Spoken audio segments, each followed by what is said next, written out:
ونشهد أن سيدنا وسندنا وحبيبنا وطبيبنا وطبيب قلوبنا ومأوانا وملجأنا ومولانا ومولانا محمدا عبده ورسوله أما بعد فأعوذ بالله من الشيطان الرجيم بسم الله الرحمن الرحيم قل يا عبادي الذين أسرفوا على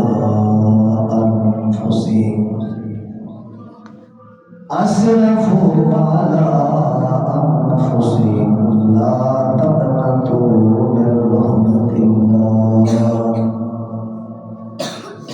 إن الله يغفر الذنوب جميعا إنه هو الغفور الرحيم سبحان ربك رب العزة عما يصفون وسلام على المرسلين والحمد لله رب العالمين. درود پاک تلاوت فرمائیں اور صلی اللہ علیہ وسلم.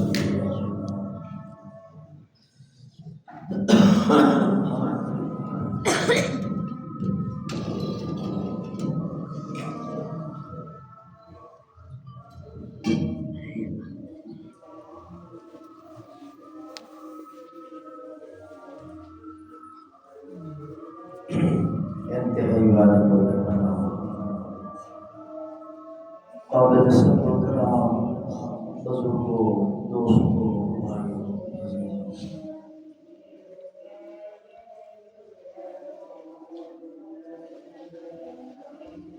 قرآن کا مہینہ شروع ہو چکا ہے. رمضان کا مہینہ شروع ہو چکا ہے. اللہ سبحانہ و تعالی اپنی شایان شان ہمیں رمضان کی برکتیں بھی نصیب فرمائے اور قرآن کی برکتیں بھی نصیب فرمائے. پوری دنیا میں قرآن پاک کی گونج چل رہی ہے. حرمین شریفین کے اندر، مساجد کے اندر، مدارس کے اندر، مشرق میں، مغرب میں، شمال میں، جنوب میں، شہروں میں، دیہاتوں میں قرآن پاک کی گونج ہے. اللہ کا کلام ہے، اللہ کا قرآن ہے.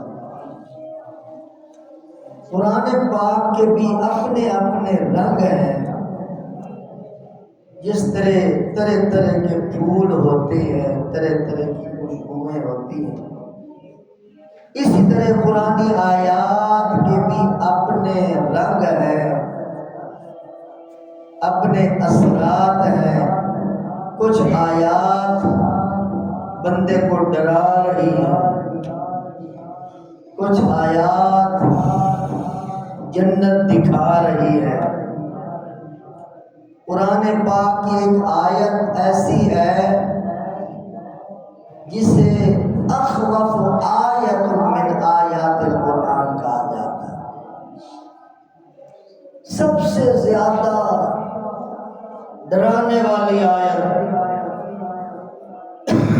سب سے زیادہ خوف زدہ کر دینے والی ہے، سب سے زیادہ زلزلہ پیدا کر دینے والی ہے. وہ کون سی ہے؟ فَمَن يَعْمَلْ مِثْقَالَ ذَرَّةٍ خَيْرًا يَرَهُ وَمَن يَعْمَلْ مِثْقَالَ ذَرَّةٍ شَرًّا يَرَهُ، سورۃ زلزال کی آیت کہ جس کسی نے کوئی ذرہ برابر چیونٹی کے سر سے بھی چھوٹی کوئی نیکی کی ہوگی، اللہ قرآن میں فرما رہے ہیں وہ اسے دیکھے گا، ہم بلائیں گے۔ اور جس کسی نے کوئی چیونٹی کے سر سے چھوٹی برائی کی ہوگی، شرًا یرہ، ہم وہ بھی دکھائیں گے۔ اللہ، یہ بڑی ڈرانے والی ہے۔ چلتے ہوئے راستے میں کتنی چیونٹیوں کو ہم لتاڑتے چلے جاتے، کیڑے مکوڑے مارتے چلے جاتے، نہ جانے کتنے گناہ ہمارے خیال میں بھی نہیں ہوتا کہ یہ بھی کوئی گناہ ہے۔ اگر خدا نخواستہ اللہ پکڑ پہ آ جائے تو میرے دوستو بچ کوئی نہیں سکتا۔ اور اس کے مقابلے میں قرآن پاک کی ایک آیت ایسی ہے جو سب سے زیادہ امید دلانے والی آیت، سب سے زیادہ ارحم آیت من آیات القرآن، سب سے زیادہ اللہ کی رحمت کو بیان کرنے والی آیت ہے۔ وہ آیت جب پڑھتے ہیں، جب پڑھاتے ہیں، جب سنتے ہیں، جب سناتے ہیں تو بڑا حوصلہ مل جاتا ہے، بڑی تسلی ہو جاتی ہے۔ وہ آیت 24واں پارہ سورۃ زمر، اللہ نے اپنے حبیب کو فرمایا قُلْ يَا عِبَادِيَ الَّذِينَ أَسْرَفُوا عَلَىٰ أَنفُسِهِمْ لَا تَقْنَطُوا مِن رَّحْمَتِ اللَّهِ إِنَّ اللَّهَ يَغْفِرُ الذُّنُوبَ جَمِيعًا إِنَّهُ هُوَ الْغَفُورُ الرَّحِيمُ۔ یہ قرآن کی آیت سب سے زیادہ امید دلانے والی، حوصلہ دلانے والی، تسلیاں دینے والی، گناہگاروں کو تھامنے والی، خطا کاروں کے حوصلے دینے والی۔ اللہ نے اپنے حبیب کو فرمایا اے میرے حبیب، اپنی امت میں یہ اعلان فرما دو، اپنی امت میں یہ بیان فرما دو، اپنی امت میں یہ درس دے دو، اپنی امت میں یہ خطاب کر دو کہ ان لوگوں کو، وہ لوگ جو اپنی جانوں پر ظلم کر بیٹھے، وہ لوگ جو اپنے آپ کو گناہوں کی دلدل میں پھنسا بیٹھے، وہ لوگ جن کی راتیں بھی گناہوں میں گزری، جن کے دن بھی گناہوں میں گزرے، جن کی صبح بھی گناہوں میں گزری، جن کی شامیں بھی گناہوں میں گزری، اسرفوا علی انفسہم، گناہ کرتے کرتے گناہوں سے مکمل بھر چکے ہیں، زمین کو لبریز کر چکے ہیں۔ اللہ فرماتے ہیں میرے حبیب، میرے گناہگار بندوں کے نام یہ میسج دے دو، یہ پیغام دے دو، یہ اعلان سنا دو کہ میری رحمت سے کبھی بھی مایوس نہ ہو۔ کیا کہنے مولا تیرے کرم کے، لا تقنطوا من رحمت اللہ، یہ کوئی روایت نہیں، یہ کوئی حکایت نہیں، یہ کوئی کہانی نہیں، یہ کوئی درایت نہیں، یہ کوئی تاریخی واقعہ نہیں، کسی دانشور کا قول نہیں، اللہ کا قرآن ہے۔ 24ویں پارے کے اندر سورۃ زمر کے اندر اللہ سبحانہ و تعالیٰ کا بیان میں آپ کو سنا رہا ہوں، اللہ کا پیغام آپ کو سنا رہا ہوں، اللہ کا کلام آپ کو سنا رہا ہوں۔ اور حضور علیہ السلام نے امت کو بتایا، امت نے پھر آگے امت کو بتایا کہ لا تقنطوا من رحمت اللہ، اللہ کی کبھی بھی مایوس نہ ہو۔ اتنا یار حوصلہ آ جاتا ہے۔ پہلی آیت آپ نے سنی، ڈر لگ گیا، ذرے ذرے کا حساب ہوگا۔ وہ یار کون دے سکتا ہے حساب؟ وہ کسی بات پر یہ سوال کر دے تو یہ تو نے کیوں کیا ہے، تو بس بیڑا غرق ہو گیا، کشتی ڈوب گئی، برباد ہو گیا۔ اس کے کیوں کے پیچھے بہت بڑا خطرہ چھپا ہوا ہے۔ بس شاءاللہ وہ یوں کہہ دے، اے میرے بندے تو گناہگار ہے، تو خطا کار ہے، تو نے بڑی غلطیاں کی ہیں، مگر میرے بندے جس طرح دنیا میں ہم نے تیری پردہ پوشی کی تھی، آج بھی پردہ ہی ڈال۔ شاءاللہ یوں فرما دے۔ ایک حدیث پاک میں آتا ہے قیامت والے دن اللہ تعالی اس امت کے ایک گنہگار کو بلائے اور پردہ ڈال کر حجاب کے اندر دیوار کے پیچھے پردے کے پیچھے کسی کو نہیں پتا ہوگا اللہ اپنے بندے سے کیا بات کر رہے ہیں۔ اللہ اپنے بندے سے پوچھے گا، او میرے بندے تو نے یہ بھی گناہ کیے تھے؟ بندہ عرض کرے گا کیے تھے، یہ بھی کیے تھے اللہ جی، کیے تھے، یہ بھی کیے تھے مولا کریم میں نے کیے تھے۔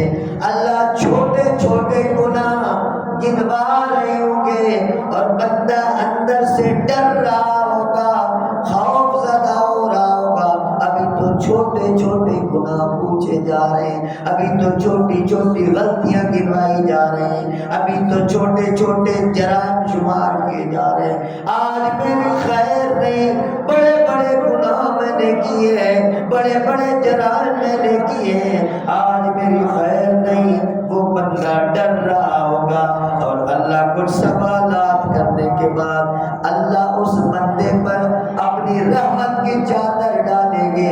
اللہ فرمائے کہ میرے بندے میں نے تیرے گناہوں کو نیکیوں کے ساتھ تبدیل کر دیا، گناہوں کو نیکیوں سے تبدیل کر۔ اے میرا مولا کریم، اے میرا کریم اللہ، گناہوں کو نیکیوں میں تبدیل کر دیا۔ یہ بات بھی میرے دوستوں کو روایت میں آیت ہے، ان الذین آمنوا وعملوا الصالحات، آگے آیت آتی ہے جو بندے ایمان لائے، اعمال صالح کیے اور توبہ تائب ہوئے اور توبہ پر قائم رہے۔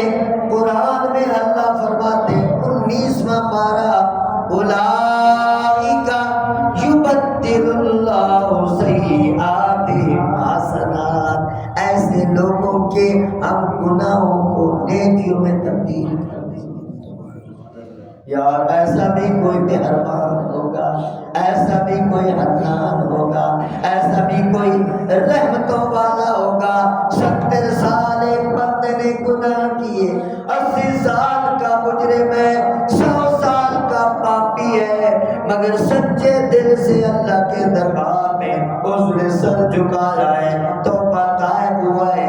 قرآن نے اعلان کر دیا صرف معافی نہیں دی گئی بلکہ تمام 70-80 سال کے گناہوں کو بھی نیکیوں میں تبدیل کر۔ لا تقنطوا من رحمت اللہ، اللہ اس بندے کو جب کہے گے اے میرے بندے میں نے تیرے گناہوں کو نیکیوں میں بدل دیا، تو وہ بندہ اللہ کی رحمت کو دیکھ کر، اللہ کے کرم کو دیکھ کر، اللہ کی سخاوت کو دیکھ کر، اللہ کی نوازش کو دیکھ کر اس میں جرت پیدا ہو جائے گی۔ وہ عرض کرے گا اللہ میاں میرے اور بھی گناہ ہیں، میں نے اور بھی جرائم کیے، میرے اور بھی گناہ ہیں۔ وہ کہنا یہ چاہے گا تاکہ میرے ان گناہوں کو بھی اللہ نیکیوں میں بدل کر مجھے اور اونچا مقام عطا فرمائے۔ تو اللہ پاک فرمائے کہ دیکھو میرے بندے کی ضرورت، جب اس نے میری رحمت کو دیکھا ہے تو میرے سامنے یہ دلیل ہوگا۔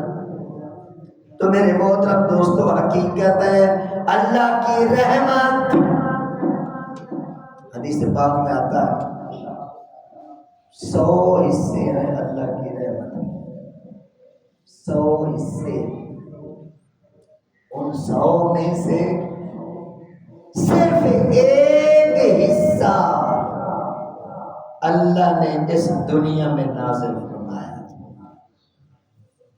باقی 99 حصے اللہ قیامت والے دن کھولے۔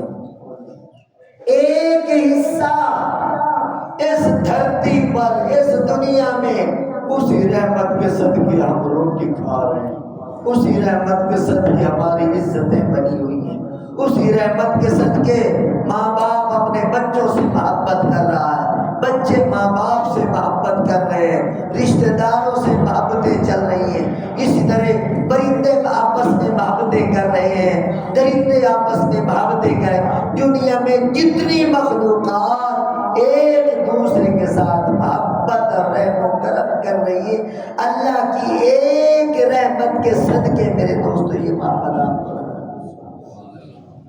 اور 99 رحمتیں اللہ نے اپنے پاس سنبھال کے رکھی ہیں، وہ قیامت والے دن اللہ کھولے گا۔ اس لیے اللہ فرماتے ہیں لا تقنطوا من رحمت اللہ، اے بندے بالکل باغی نہ بن جانا، بالکل طاغی نہ بن جانا، شیطان نہ بن جانا، ابلیس نہ بن جانا، بالکل غدار نہ بن جانا، بالکل میری بغاوت پہ نہ اتر آنا۔ گناہ ہوتے رہتے ہیں، انسان خطاؤں کا پتلا ہے، انسان غلطیوں کا مجسمہ ہے، گناہ جب ہو جائے پھر پلٹ کے اللہ کے دربار میں آ جاؤ، پھر گناہ ہو جائے پھر اللہ کے دربار میں آ جاؤ، پھر بھی غلطی ہو جائے پھر بھی اللہ کے دربار میں آ جاؤ۔ 100 بار بھی اگر توبہ ٹوٹ گئی ہے، توبہ کرنے کے بعد پھر گناہ کر بیٹھے ہو تو میرے محترم دوستو، 100 بار کی توبہ توڑنے کے بعد جب سچے دل سے اللہ کے دربار میں معافی مانگنے آؤ گے تو اللہ بغیر تانا دیے کہ پھر بھی معافی عطا فرمائے، تانا بھی نہیں ملے۔ اے میرے بندے، کسی حدیث میں یہ بات نہیں آتی، کسی آیت میں یہ بات نہیں آتی کہ اللہ نے کسی مجرم کو یہ کہا ہو کہ پہلے جو توبہ کی تھی پھر توڑ کے کیوں آئے ہو، لہذا اب معافی نہیں۔ کوئی ضعیف روایت بھی آپ کو ایسی نہیں ملے گی، کوئی آیت آپ کو ایسی نہیں ملے گی۔ سارا قرآن اٹھا کے دیکھو، یہ تو آیا ہے اے میرے بندے، اگر بار بار بھی تجھ سے غلطیاں ہو جاتی ہیں تو کوئی بات نہیں، پھر آ جاؤ، پھر آ جاؤ، حتیٰ کہ موت کے آخری مرحلے تک، جب زندگی کی آخری سانس آنے والی ہوتی ہے، بندہ ہوش آواز میں ہوتا ہے، اس وقت بھی اپنے ہوش آواز کے ساتھ سچی توبہ کر لیتا ہے، اللہ اس کو بھی قبول کرتا ہے۔ بڑا کریم کا دروازہ ہے رمضان، اس کریم نے اپنے کرم کا سیل میلہ لگا دیا، سیل لگا دیا، چھوٹے چھوٹے عمل کریں گے اللہ 70 کے ساتھ ضرب دیتے جائے گا، اور اس میں خلوص زیادہ ہوگا تو اس کو 700 پر بھی لے جائیں گے، اور زیادہ خلوص ہوگا تو 700 کا پیمانہ بھی توڑ کر واللہ یضاعف من یشاء بغیر حساب، اللہ بغیر حساب کی بھی عطا فرمائے۔ خدا کو سمجھو میرے محترم دوست، بڑا کریم ہے رب ہمارا۔ یہ جو ہم کہتے ہیں صحابہ کرام رضی اللہ تعالی عنہم اجمعین، بڑی عزت ہے صحابہ کرام کی، سپاہ صحابہ، صحابہ کی شان کے اندر اپنی جانوں کے کے نذرانے پیش کرتی ہے۔ یہ جو صحابہ ہم عزت کے ساتھ کہتے ہیں، بتائیں یہ صحابہ سے پہلے کیا تھے؟ پہلے گناہگار تھے، پہلے خطا کار تھے، پہلے مشرک تھے، پہلے کافر تھے، پہلے شراب خور تھے، سود خور تھے، دنیا جہان کے جرائم ان میں پائے جاتے تھے۔ مگر جب ان لوگوں نے یہ آیت سنی، یا عبادی الذین اسرفوا علی انفسہم لا تقنطوا من رحمت اللہ، اے میرے گناہگار بندو، جتنے بھی تمہارے گناہ ہو گئے، اللہ کی رحمت سے کبھی مایوس نہ ہونا۔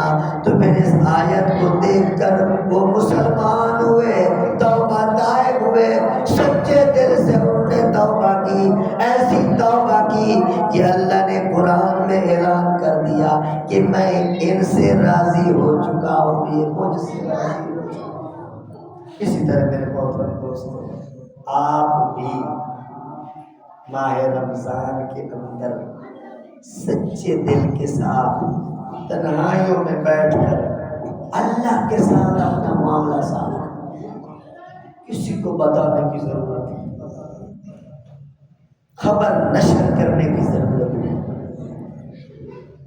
کسی کو میسج دینے کی ضرورت نہیں، بس آپ کے یاران محفل جتنے ہوں اس کا احترام تنہائی میں آئے اور اللہ کو حاضر ناظر سمجھ کر، حاضر ناظر جان کر سچے دل سے توبہ کریں، تو آنسو بہا دیں۔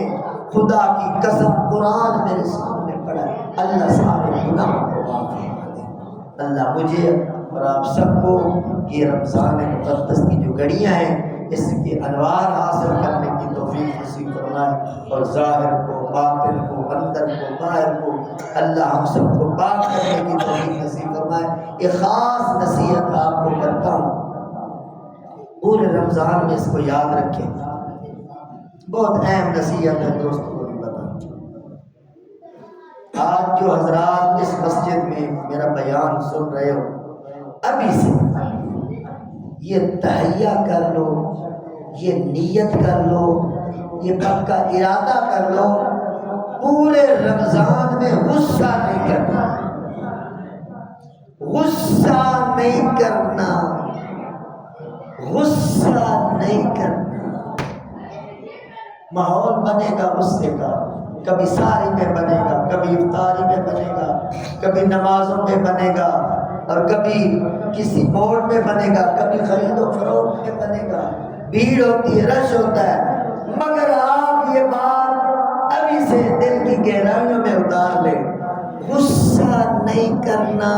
جتنی میرے دوستوں خرابیاں ہوتی ہیں، روزے خراب ہو جاتے ہیں، اعمال ضائع ہو جاتے ہیں، وہ غصے کی وجہ سے۔ اگر ایک مہینہ آپ غصے پر کنٹرول کر لیں، دعا بھی کریں، کوشش بھی کریں، تو زندگی میں اگر آپ نے غصے پر کنٹرول کر لیا تو میرے محترم دوستو، آپ اللہ کے بہت بڑے ولی بن جائیں گے، بہت بڑے دوست بن جائیں گے، اور اللہ کے منظور نظر ہو جائیں گے، کیونکہ غصہ شیطان کی طرف سے ہوتا ہے۔ تو خاص نصیحت آپ کو عرض کر رہا ہوں، رمضان المبارک میں یہ کوشش اور محنت بھی کریں اور دعا بھی کریں، یا اللہ مجھے غصے سے بچا، کیونکہ غصے کی وجہ سے بندہ زبان سے قول فول بکتا چلا جاتا ہے، پھر غیبتیں ہوتی ہیں، تو تہمتیں لگتی ہیں، بہتان چلتے ہیں، پتہ نہیں کیا سے کیا بندہ بولتا چلا جاتا ہے، اصل غصہ ہوتا ہے۔ اللہ مجھے اور آپ سب کو ٹھنڈے دل کے ساتھ رمضان المبارک گزارنے کی توفیق نصیب فرمائے۔ وما علینا الا البلاغ المبین۔